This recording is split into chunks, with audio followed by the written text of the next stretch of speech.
तन्वी, दुबईवरून तू मुंबईला आली आहेस. दादर एरिया तुला कसा वाटतोय? बालपण तुझं इथेच गेलंय.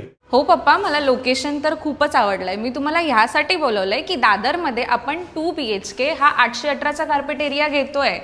54 स्टोरेजचा टावर आहे. 20th फ्लोअरपर्यंत आपल्याला हे 2 फ्लॅट आहेत आणि अबाउट 20th फ्लोअर पर फ्लोअरवरती 4 फ्लॅट आहेत. 769, 769 आणि 818, 818. आपण ह्याच्यात जोडी पण करू शकतो. जर जोडी केली तर ही पूर्ण लॉबी आपल्याला पर्सनल यूजला मिळेल. आणि स्टेशनसुद्धा जवळच आहे.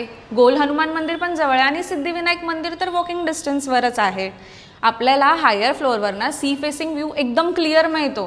माझी इच्छा काय आहे ते तू समजली आहेस. हा घे चेक आणि आपण बुक करून टाकूया. पप्पा, हा घ्या चेक. तुमची मुलगी आहे ना, काळजी करू नका. हा आहे 2 BHKचा 818चा कार्पेट एरिया. आपला हॉल रूम आहे 270 स्क्वेअर फीटचं. इथे डायनिंग स्पेस येईल आणि इथे सोफा येईल. 90 स्क्वेअर फीटचं आपलं किचन आहे. हे आपलं कॉमन वॉशरूम. 140 स्क्वेअर फीटचं आपलं फर्स्ट बेडरूम आहे आणि 150 स्क्वेअर फीटचं आपलं मास्टर बेडरूम आहे. तुला मी चांगलं शिक्षण दिलंय, त्याचा फायदा आज मला समजतोय.